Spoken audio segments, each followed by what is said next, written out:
बोलिए सीताराम जी महाराज की, यज्ञ नारायण भगवान की, अनंत बलवंत श्री हनुमंत लाल जी महाराज की, शंकर भगवान की, सदगुरुदेव भगवान की, संत समाज की। वर्णानामर्थसंघानां रसानां छन्दसामपि मंगलानां चकर्तारो वन्दे वाणी विनायकौ। माता रामो मत्पिता रामचन्द्रः, स्वामी रामो मत्सखा रामचन्द्रः, सर्वस्वं मे रामचन्द्रो दयालु, नार्यं जाने नैव जाने न जाने। सच्चिदानंद रूपाय विश्वोत्पत्त्यादि हेतवे, तापत्रय विनाशाय श्रीकृष्णाय वयं नुमः। मनोजवं मारुततुल्यवेगं जितेन्द्रियं बुद्धिमतां वरिष्ठं, वातात्मजं वानरयूथमुख्यं श्रीरामदूतं शरणं प्रपद्ये। नारायणं नमस्कृत्य नरं चैव नरोत्तमं, देवीं सरस्वतीं व्यासं ततो जयमुदीरयेत्। अज्ञानतिमिरान्धस्य ज्ञानाञ्जनशलाकया चक्षुरुन्मीलितं येन तस्मै श्री गुरवे नमः। श्री गुरु चरण सरोज रज निज मन मुकुर सुधार, वरनहुँ रघुवर बिमल जस जोदायक फलचार। बोधहीन तनु जानिके सुमिरो पवन कुमार। बल बुद्धि विद्या देहु मोहे, हरहु कलेश विकार। लेत सदा सुध दीन की, सहज दया के धाम। जननी जनक राजेश के, प्रभु श्री सीताराम। जननी जनक ईसदास के, प्रभु श्री सीताराम। बोलिए सदगुरुदेव भगवान की।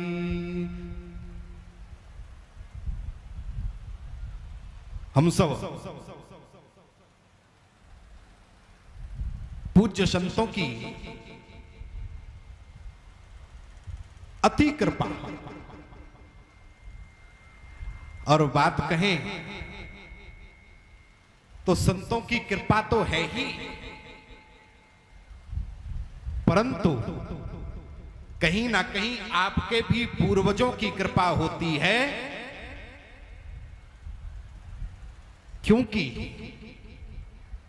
हमारे पूर्वज जो धराधाम से स्वर्ग मार्ग की ओर गए हैं, भले ही बीच में भूत बन गए होंगे ये नहीं कह सकते, परंतु ये तो हम मानते ही हैं कि यहां से धराधाम से सीधे स्वर्ग मार्ग के रास्ते से भगवान के बैकुंठ धाम को पहुंचते हैं। और जब वहां से ऊपर से देखते होंगे कि कहते होंगे कि किस प्रकार से हमारी जो संतान है, हमारी जो आने वाली पीढ़ी है, वह क्या कर रही है, तो वहां से क्योंकि जिस प्रकार से हम सब यहां विराजमान होते हैं, हम सब यहां पर बैठ करके सत्संग सुनते हैं, उसी प्रकार से मेरा मानना है कि उसी प्रकार से वहां स्वर्ग में भी सभा लगती होगी, लोग आपस में चर्चा करते होंगे, हमारे देखो हमारा पुत्र क्या कर रहा है। तो एक तो कहता होगा कि मेरा बेटा देखो यज्ञ में संतों के साथ कंधे से कंधा मिलाकर कहां को दौड़ रहा है, यज्ञ में सेवा करने के लिए, संतों की सेवा करने के लिए, पंडित विद्वानों की सेवा में जुटा है। परंतु वही कोई अपनी गर्दन टेढ़ी करके कहता होगा संतों की सेवा नहीं कर रहा।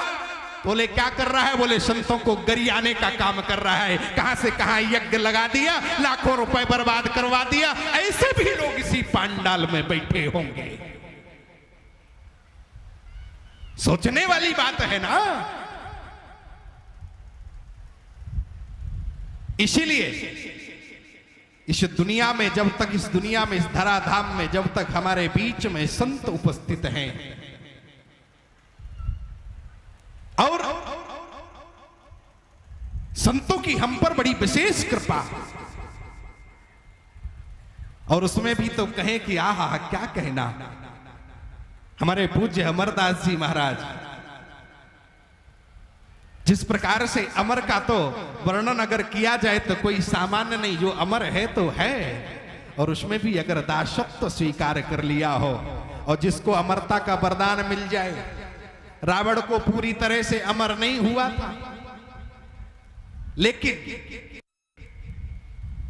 हाहाकार मचा दिया। हिरण्याकश्यप को अमर का वरदान नहीं मिला था, हाहाकार मचा दिया। परंतु एक बात मैं आपसे अवश्य कहूंगा कि जो व्यक्ति अपने जीवन में सम्मान सहन कर सकता है, मुझे लगता है कि वह व्यक्ति अपने जीवन में अपमान को सहज पीने की क्षमता रखता है। और जो व्यक्ति सम्मान जिसको ना बचता हो, जिसको ज्यादा सम्मान अगर मिल जाए और मिलने के बाद वो सीना तान के चलने लगता है।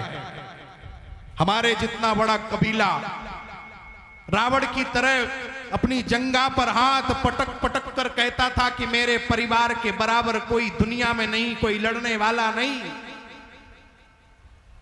और जरा सा उस व्यक्ति का अपमान हो जाए, उस व्यक्ति का जब अपमान हो जाता है तो वो इस प्रकार झल्ला जाता है। इसीलिए मैं कहता हूं कि जब व्यक्ति का सम्मान, जब व्यक्ति अगर अपने अंदर का सहज स्वीकार करके उस सम्मान को पचा जाता है, वही व्यक्ति सही में अपमान लोगों का सहन कर सकता है। और अगर जिसमें सम्मान पचाने की हिम्मत नहीं है, जिसमें सम्मान पचाने की ताकत नहीं है, वो कभी भी व्यक्ति अपमान सहन नहीं कर सकता। और आजकल तो बड़ी एक विडंबना है, हम इस मत में डूब गए हैं कि हम तो हमारे अंदर जरा सा कोई अपमान कर दे, जरा सी कोई बात कह दे, तो उसी बात में हम लड़ने के लिए, झगड़ने के लिए, परिवार को तोड़ने के लिए आतुर हो जाते हैं। और आजकल तो सच बताएं, पुरुष तो पुरुष, माताएं भी आगे खड़ी हो जाती हैं। पुरुष चाहे कहते कि देखो भैया मैं अपने भाई से नहीं लड़ सकता, परंतु हमारी माताएं बहनें पहले कह देंगी तुम अपने भाई से संबंध रखना है तो रखो, लेकिन मैं इसको छोड़ूंगी नहीं। ये भी परंपरा हमारे घर में जन्म ले गई। परंतु सत्यता की बात कहें तो यदि मुझे अगर ठीक मार्ग पर चलना है, यज्ञ भागवत पुराण कथा मानस प्रवचनों में सही भागता रखकर अपने जीवन को ठीक मार्ग पर ले जाने के लिए, अपने जीवन को सही मार्ग पर ले जाने के लिए अगर किसी से दोस्ती करनी है, सच्ची में अगर दोस्ती करनी है, तो हनुमान जी महाराज से दोस्ती कर लो। हनुमान जी महाराज पर कभी असर नहीं पड़ता कि मेरा अपमान कितना हो गया। हनुमान जी महाराज पर कभी यह भी नहीं पड़ता कि मुझे सम्मान कितना मिल गया। और हनुमान जी महाराज पर कभी यह भी नहीं लगता कि मुझे कितना खाने को मिल गया और कितना पीने को मिल गया। कभी नहीं चाहते। और फिर भी, क्योंकि गोस्वामी बाबा ने बड़ी सुंदर बात लिखी है हनुमान चालीसा में, और हनुमान चालीसा जब जब जो व्यक्ति पढ़ेगा उसके अंदर ऐसा भाव प्रकट होता है, क्योंकि वास्तव में जो हनुमान जी महाराज को मानता है, क्योंकि हनुमान जी महाराज की चर्चा भी चल रही थी, मैंने भी सोचा हनुमान जी महाराज में हम भी सम्मिलित हो जाएं। तो हनुमान जी महाराज जब भी, गोस्वामी बाबा लिखते हैं कि जो यह पढ़े हनुमान चालीसा होए सिद्ध साखी गौरीशा। जो कौन? बोले इस दुनिया में जो भी रहता है, जो भी है, वो कोई भी पढ़ सकता है। ये नहीं लिखा उसमें कि छोटा पढ़ेगा कि बड़ा पढ़ेगा, बड़ा पढ़ेगा कि छोटा पढ़ेगा, महिला पढ़ेगी कि पुरुष पढ़ेगा, नहीं लिखा, कतई नहीं लिखा। उसमें स्पष्ट लिखा गोस्वामी बाबा ने, जो यह पढ़े हनुमान चालीसा। चाहे जैसे पढ़ो और चाहे जो पढ़े, लेकिन पढ़े तो सही, क्योंकि हनुमान चालीसा शुद्ध रूप से हम सबके जीवन में एक मार्ग है। हनुमान चालीसा सहज ऐसे नहीं लिखा गया। हनुमान चालीसा लिखा गया है जेल में। गोस्वामी बाबा ने जेल में लिखा, और जेल में लिखने के बाद वहां पर जब हनुमान चालीसा लिख लिया और कैद से जब नहीं छोड़ा गया उनको, तो उसमें एक शब्द लिखा है, संकट कटे मिटे सब पीड़ा, जो सुमरे हनुमत बलबीरा। संकट खत्म हो जाते हैं, संकट कट जाते हैं। इसलिए हनुमान जी जैसा कोई धैर्यवान हो, हनुमान जी महाराज जैसा कोई सरल हो, मुझे नहीं लगता कि वास्तव में हमारे काम बिगड़ते हो तो तब भी अगर बनाने के लिए अगर हनुमान जी महाराज के सामने आप सच्चे हृदय से खड़े हो जाएं, हनुमान जी महाराज सामने खड़े होकर के अपनी प्रार्थना लेकर खड़े हो जाएं, मैं विश्वास दिलाता हूं इस व्यासपीठ से कि आपके कामों में सफलता जरूर मिलेगी, जरूर मिलेगी। और आजकल तो एक भ्रम और फैला दिया गया, बोले हनुमान जी का कोई दर्शन नहीं कर सकता, हनुमान जी का चालीसा कोई महिलाएं नहीं पढ़ सकती। लेकिन गोस्वामी बाबा स्वयं लिख रहे हैं कि जो यह पढ़े हनुमान चालीसा, उसमें यह नहीं लिखा कि महिला पढ़ेगी कि पुरुष पढ़ेगा कि बालक पढ़ेगा कि वृद्ध पढ़ेगा, नहीं लिखा। जो यह पढ़े, कौन पढ़ेगा? जिसके मन में आता है, जिसके हृदय में आता है, जिसको लालसा लगी है, जिसको अपने जीवन में कुछ नया करना है, वो व्यक्ति हनुमान चालीसा को पढ़े। गोस्वामी बाबा चाहते तो लिख देते, जो है पुरुष पढ़े हनुमान चालीसा। अच्छा एक बात और बताएं, कुछ लोग क्या करते हैं, हनुमान चालीसा को कंठस्थ कर लेते हैं, और कंठस्थ होकर के ठीक हनुमान जी महाराज सामने खड़े होकर के मात्र जल्दी जल्दी जल्दी जल्दी पढ़ करके 2 मिनट में सुना देते हैं और विराम। नहीं होना चाहिए। हमेशा पुस्तक से उन्होंने नहीं लिखा कि जो यह गुने हनुमान चालीसा, गोस्वामी बाबा ने नहीं लिखा कि जो यह जपे हनुमान चालीसा, नहीं लिखा। उन्होंने केवल लिखा जो यह पढ़े हनुमान चालीसा।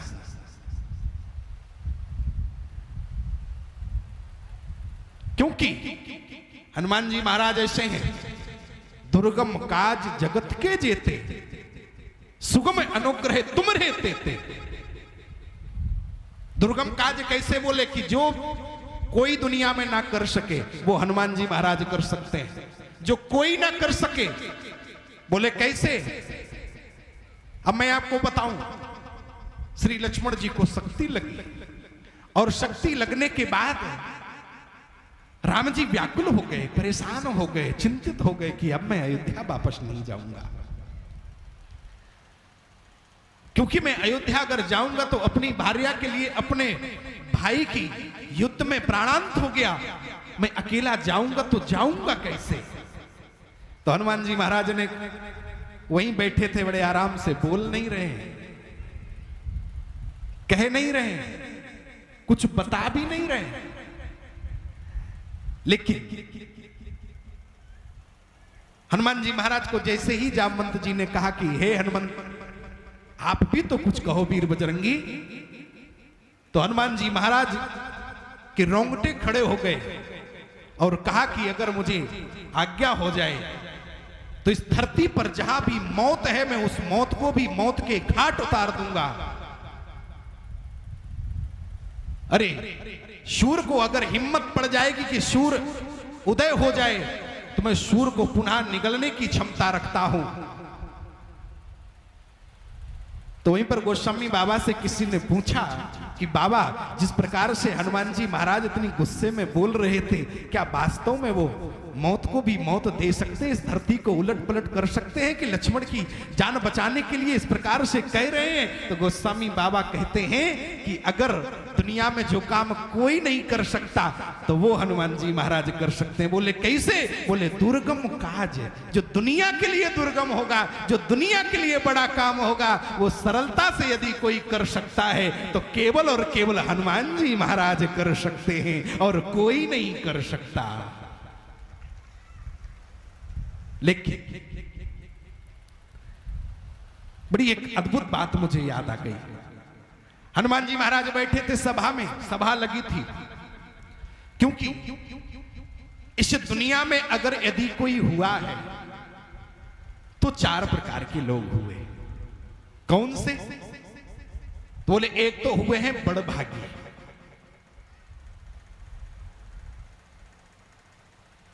हनुमान सम नहीं बड़भागी, नहीं को राम चरण अनुरागी। बड़भागी। फिर कौन? तो बोले अति बड़भागी। अति बड़भागी कौन होंगे?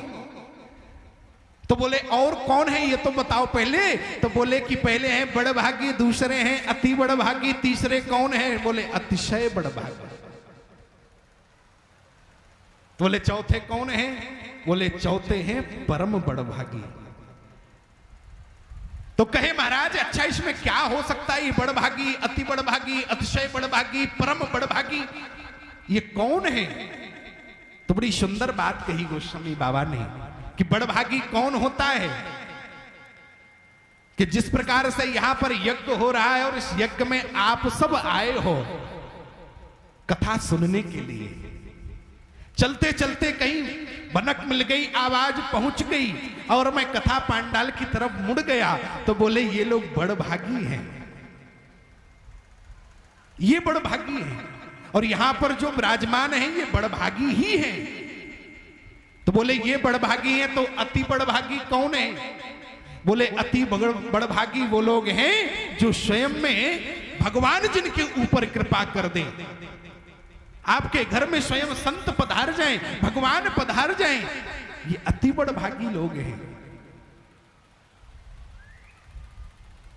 ये बड़ी सुंदर बात कही है गोस्वामी बाबा ने। तो कहा कि बड़े भाग मानुष तन पावा।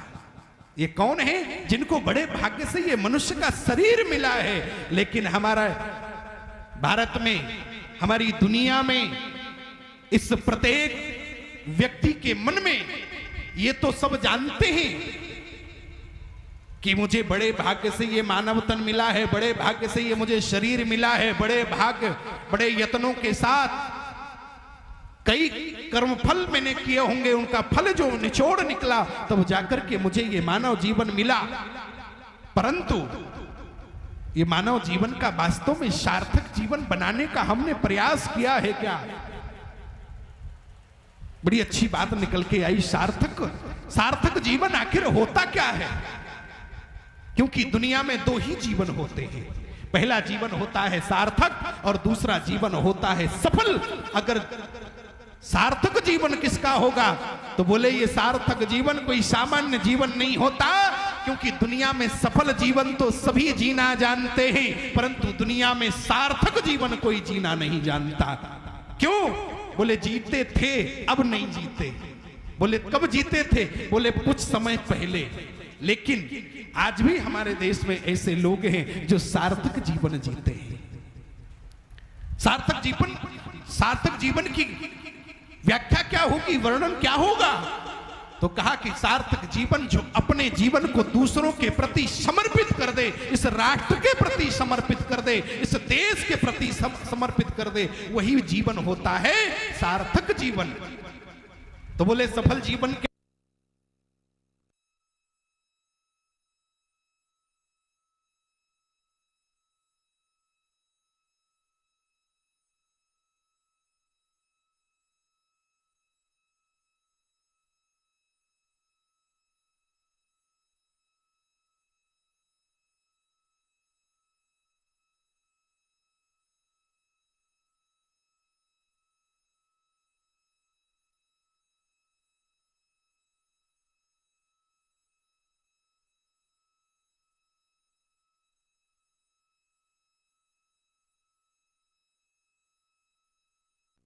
दत्तात्रेय जी आते हैं, ऐसे संत महात्मा ऋषि मुनि ज्ञानी पंडित जिन्होंने अपने लिए नहीं समाज और राष्ट्र के लिए जो काम किया है, उनका जीवन सार्थक जीवन है। और हमने केवल अपने परिवार के लिए ही किया है। जो भी किया, जो भी कमाया, जो भी खाया, अपने परिवार में निकाल दिया। इसके बाद मैंने और किसी के बारे में नहीं सोचा।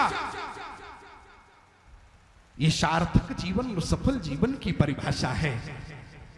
परंतु एक बात और कही, सार्थक जीवन तो कोई नहीं जीना चाहता। कोई बता दो भैया कि मैं जीना चाहता हूं।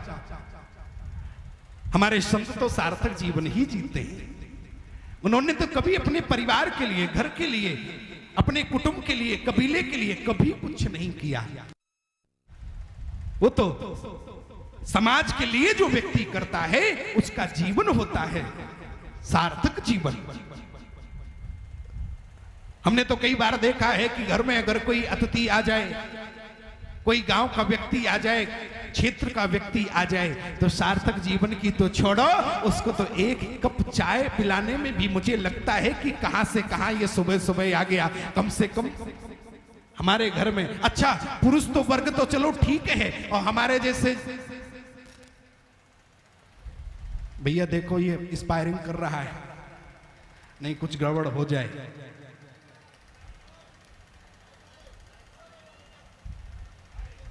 तो मैं चर्चा कर रहा था किस प्रकार से सार्थक जीवन हो। तो हमारे पुरुष वर्ग के जो लोग होते हैं तो वो तो चाहते हैं कि कम से कम हमारे दरवाजे कोई अतिथि आया है, कोई आगंतुक आया है, कम से कम इनको चाय पानी तो करा दे। परंतु वही पुरुष उस घर के मुखिया मालिक जब घर के अंदर प्रवेश करते हैं और गृह लक्ष्मी से जाकर कहते हैं कि देखो दो बाहरी व्यक्ति आए हैं, उनके लिए तो थोड़ी सी चाय बना दो, तो बड़ी तेज झुंझला कर बोलेंगी, ऐसी दोपहर में हमसे चाय बनवाते हो। अब बेचारे ना तो बाहर कह सकते हैं कि अतिथि जो आया है, ना तो उसके लिए कह सकते। एक सज्जन बैठे थे, बड़ी बड़ी बातें कर रहे थे कि हमारे घर में कभी भी कोई आ जाए उनके लिए ये मिलेगा, उनके लिए वो मिलेगा। परंतु एक सज्जन उनके घर पहुंच गए दोपहर के समय, बोले महाराज कुछ व्यवस्था हो जाए तो जानकर गए थे। तो जैसे ही वो मुखिया घर के अंदर पहुंचे तो अंदर से दौड़ाकर बाहर सीधा छोड़ छाड़ के दे भागे। लेकिन कभी कभी ऐसा भी अनुभव फीका पड़ जाता है। ऐसे अनुभव नहीं रखने चाहिए, फालतू की बातें बाहर नहीं करनी चाहिए कि आपका भी अनुभव फीका पड़ जाए। लेकिन एक बात मुझे आगे बड़ी व्यंग्य की बात है, एक सज्जन को कम सुनाई देता था। उनके एक मित्र बीमार पड़ गए, और जब उनके मित्र बीमार पड़ गए तो उन्होंने कहा अपने परिवार में, देखो मेरा मित्र बीमार पड़ गया है, उसको देखने जाना है। तो उन्होंने कहा कि अभी मत जाओ, कोई बालक घर में आ जाएगा तब चले जाना। उन्होंने कहा नहीं नहीं, ऐसे कुछ नहीं होगा। अरे क्या, बीमार आदमी को किसी को ले जाने की क्या जरूरत है, वही 2-4 बातें पूछनी होती, हम जाके पूछ लेंगे, कौन सी बड़ी समस्या है। पहुंचे, नहीं माने। जैसे ही पहुंचे तो वो बीमार, उनके जो मित्र थे, खाट चारपाई पर लेटे हुए थे, तो बड़े आराम से अपना छड़ी ली, बगल में रखकर बैठ गए। अच्छा, उनका जो अनुभव था वो केवल वही 4 बातें पूछने का था। तो बड़े आराम से गए। अच्छा, ऊंचा सुनते थे, कम सुनाई देता था। जैसे ही बैठ गए तो जो मित्र बीमार पड़ा था उससे बड़े आराम से कहे, भैया अब स्वास्थ्य ठीक है। अच्छा, उनका स्वास्थ्य और बिगड़ गया था तो उन्होंने बड़े आराम से कह दिया, नहीं नहीं, पहले से थोड़ा बिगड़ गया है, बाकी पहले ठीक था। अब उन्होंने समझा कि इन्होंने ये कहा कि पहले से ठीक है, तो बड़े आराम से बोले, बहुत बढ़िया, बड़ी भगवान की कृपा कि आपका स्वास्थ्य है, ये तो घटता बढ़ता रहता है। तो उनको बड़ी झुंझलाहट हुई कि बताइए कैसा मूर्ख आदमी, मैं कह रहा हूं मेरा स्वास्थ्य थोड़ा बिगड़ गया है और ये कह रहे हैं कि बहुत बढ़िया। तो उन्होंने कहा कि किस डॉक्टर से इलाज ले रहे हो? तो गुस्से में तो बैठे ही थे, बोले यमराज से। तो बड़े आराम से वो बोले, अरे ये तो बहुत अच्छा डॉक्टर है, इससे भला कौन अच्छा डॉक्टर हो सकता है, इससे भला कोई डॉक्टर नहीं। तो अब तो और उनका पारा चढ़ गया, बताओ मैं यमराज का नाम ले रहा हूं, ये कह रहे हैं कि यमराज बहुत अच्छा डॉक्टर है। तो तीसरा प्रश्न उन्होंने फिर कर दिया, बोले खाने में क्या ले रहे हो? तो अब तो गुस्से में और बढ़ते चले जा रहे थे, लाल पीरे, क्योंकि ये तो हमें पूछने क्या आया, मारने ज्यादा आया है। तो बड़े आराम से बोल पड़े, बोले पथरा। अच्छा, उनको लगा कि ये बताया होगा कि दलिया लेते हैं, मूंग की दाल का पानी पीते हैं, ये सब बताया होगा, लेकिन उनको लगा कि इन्होंने यही बात कही, लेकिन वो उसकी उल्टी कह रहे थे। बोले खाने में क्या लेते हो? बोले पथरा। तो बड़े आराम से वो सज्जन बोले, अरे वाह, इससे मुलायम खाना तो कुछ है ही नहीं। तो कभी कभी ऐसे अनुभव पड़ जाते हैं, इसलिए हम सबके लिए अनुभव की बात है, और अनुभव जब ठीक होता है तो मुझे लगता है कि हम सबका जब परिवार का बैलेंस जब बनाने के लिए जब हम निकलते हैं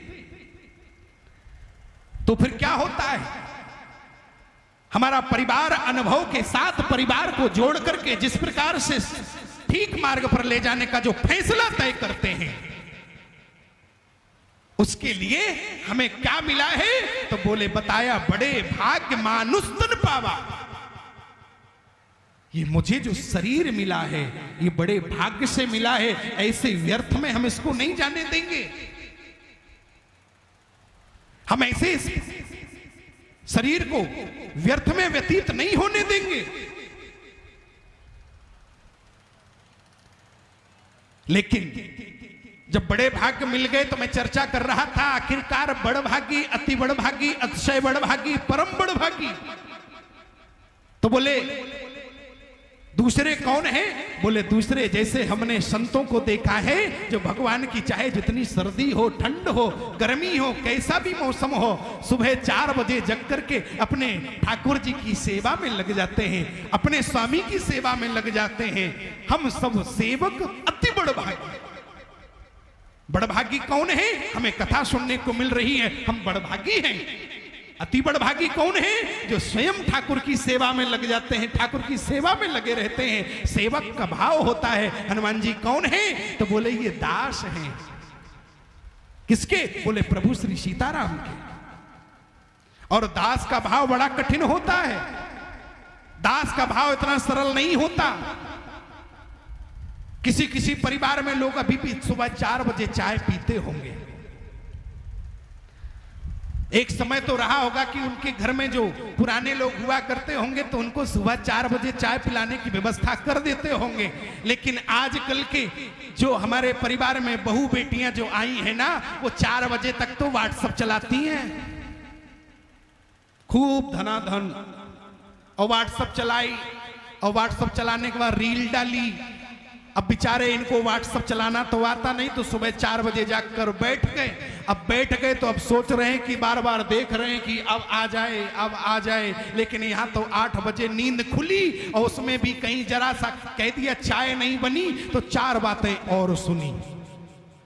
क्योंकि हम सब तो, क्योंकि वर्तमान का पढ़ा लिखा समाज है, नया युवा जोश है, युवा सोच है, और क्योंकि सेवक धर्म जो होता है वो बड़ा कठिन होता है। सेवक धर्म सबके लिए सहज नहीं होता।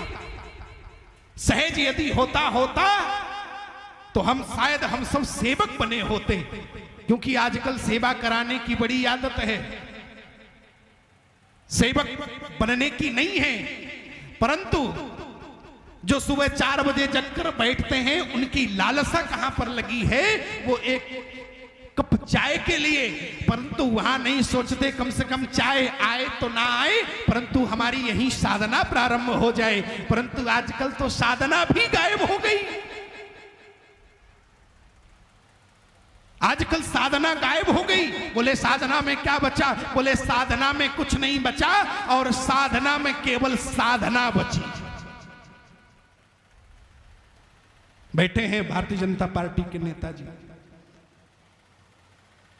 आजकल मैं किसी एक व्यक्तिगत पार्टी की बात नहीं कर रहा हूं, क्योंकि आजकल सबकी साधना गायब है और साधना चालू है। इनको साध लो भैया, ये अध्यक्ष है, ये प्रदेश के हैं, ये जिले के हैं। अगर इनको सबको हमने साध लिया तो शायद वही मेरे लिए साधना है, परंतु ईश्वर की साधना हमारे लिए साधना नहीं है। हमें तो व्यक्ति की साधना से मतलब है, और वही सी को मैं साधने के लिए लगा पड़ा हूं।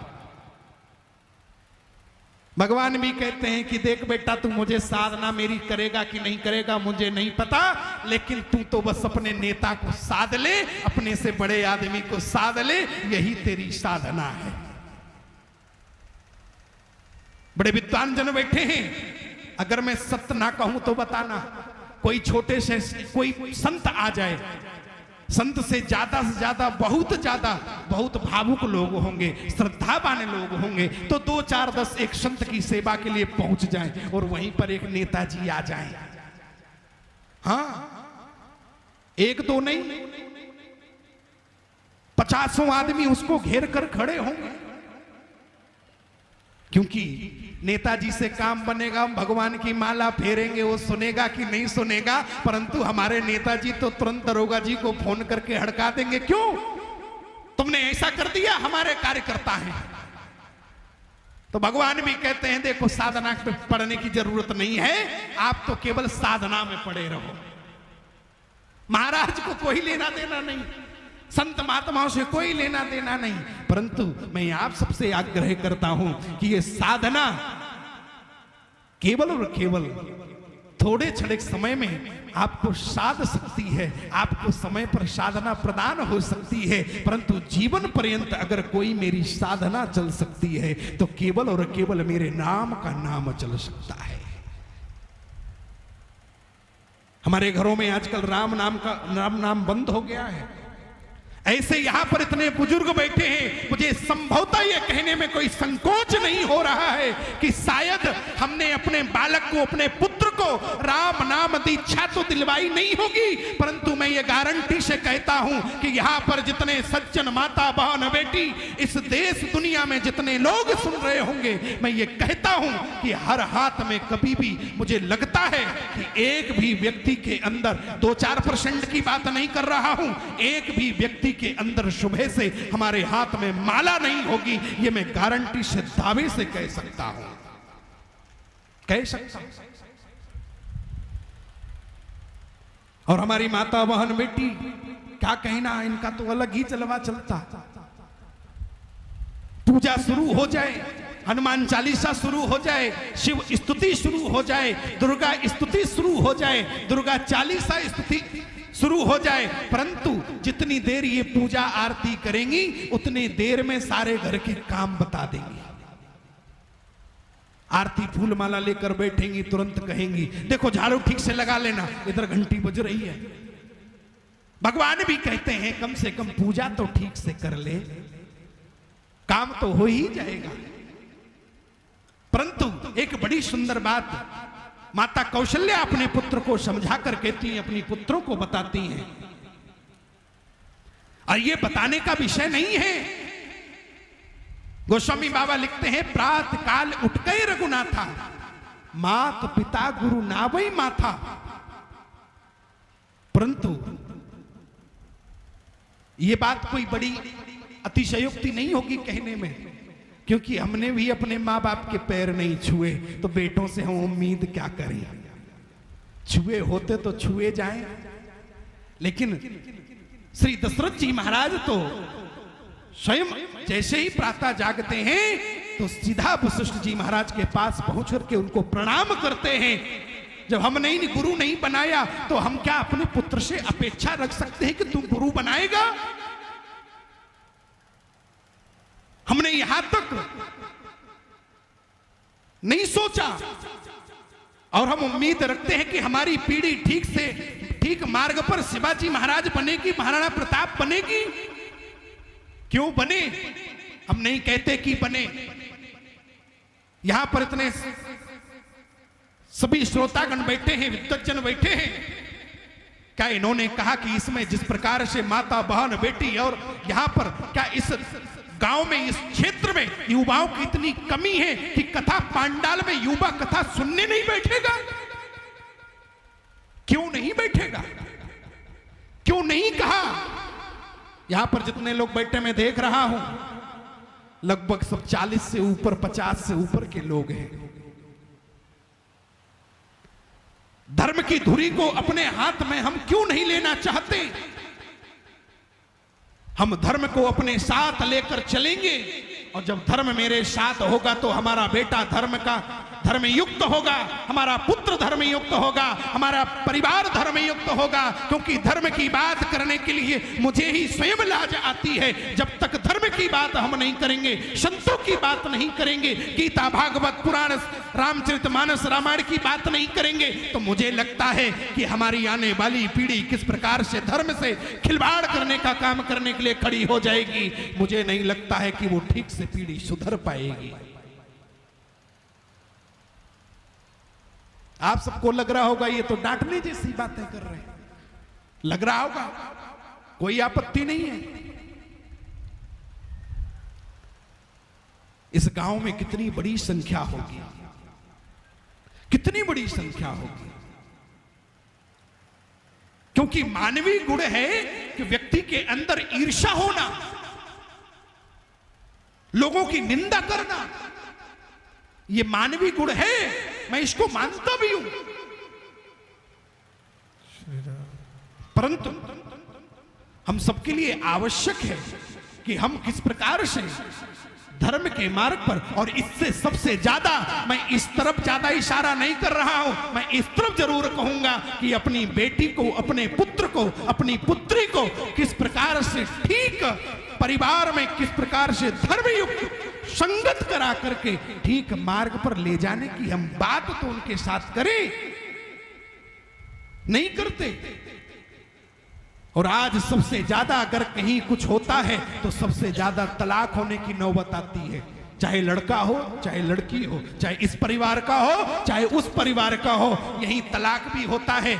आज सबसे ज्यादा मुझे तो पहले मैं पूर्व काल की बातें बुजुर्गों से मैं प्राप्त करता हूं, सुनता हूं, बताते हैं कि एक घर में 50 का परिवार रहता था, आज 50 घर में एक परिवार रहता है, एक परिवार रहता है।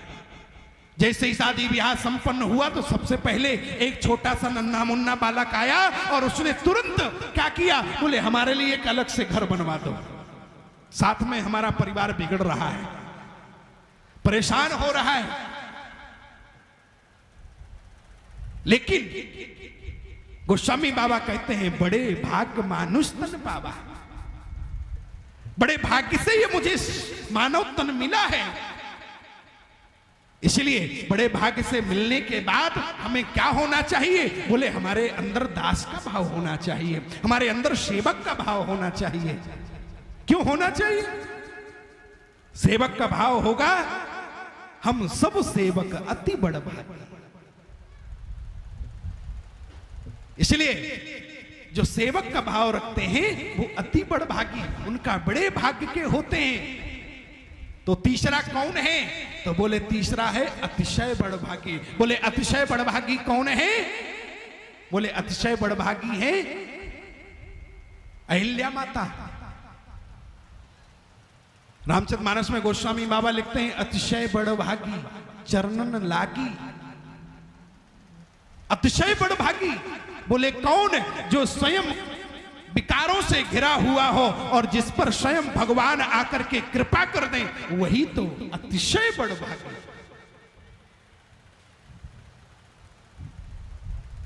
कौन कौन हो गए? बड़भागी, अति बड़भागी, अतिशय बड़भागी। ये तीन प्रकार के बड़भागी हैं। लेकिन यहां पर गोस्वामी बाबा जिस प्रकार से लिखते हैं कि अतिशय बड़भागी चरण न लागी, इसलिए अतिशय बड़भागी कैसा होना चाहिए? जो भगवान की में लिप्त बना रहे, भगवान के लिए बना रहे। भले ही अहिल्या माता पत्थर की शिला हो गई, परंतु उनके मुख से भी भगवान का नाम नहीं छूटा, नाम नहीं छूटा, नाम निकला नहीं। उस पत्थर की शिला में भी राम राम की आवाज निकलती रही। ऐसा मेरा भाव होना चाहिए। और चौथा कौन है? तो बोले परम बड़भागी। परम बड़भागी कौन है? जो भगवान के लिए प्राण न्यौछावर कर दे। केवल एक छोटी सी बात के लिए उनको परम धाम मिला। ऐसे श्री जटायु जी महाराज कौन है? बोले परम बड़भागी। क्यों है? क्योंकि उन्होंने एक नारी की रक्षा करते हुए अपने प्राणों को दे दिया, इसलिए है परम बड़भागी। और आजकल तो महिलाओं की सुरक्षा होगी कि नहीं होगी, इसी देश में सबसे ज्यादा कई बार पेपरों में निकलता है, मीडिया में आता है। इसी धरती पर बलात्कार होने की लेख लिखकर आते हैं। इधर परम बड़भागी स्वयं जटायु पक्षी हैं। इनका खुद का मानव जीवन नहीं है, लेकिन फिर भी पक्षी होने के साथ साथ परम बड़भागी इनको कहा गया है, क्योंकि अपने माता जानकी की रक्षा करते हुए रावण से युद्ध कर लिया और युद्ध में अपने प्राणों की आहुति दे दी। उसके लिए उनको परम बड़भागी कहा गया है। और इस दुनिया में कोई परम बड़भागी बनना चाहेगा? नहीं बनना चाहता। इसलिए हम सब जानते हैं कि चार बातें हमें विशेष बड़भागी, अति बड़भागी, अतिशय बड़भागी और परम बड़भागी इस धरती पर माता बहन बेटी की रक्षा करने का जो संकल्प ले लेगा, वो वास्तव में परम बड़भागी बन जाएगा। यही तो हमारे मानस ग्रंथ की चर्चा है। हमारे अंतःकरण में, हृदय में ये सब उतरेगा तो मुझे लगता है कि वास्तव में मानस सुनने का, यज्ञ सफल होने का प्रमाण है। और बहुत ज्यादा प्रमाण की, क्योंकि हम जानते सब हैं परंतु मानते किसी की नहीं है, इसलिए जानेंगे भी और मानेंगे भी। बस इतनी सी बात कह करके मैं अपनी बात को विश्राम देता हूं, अपनी बात को विराम देता हूं। बोलिए सीताराम जी महाराज की जय, सदगुरुदेव भगवान की जय, व्यास जी महाराज की जय, संत समाज की जय, यज्ञ नारायण भगवान की हर हर।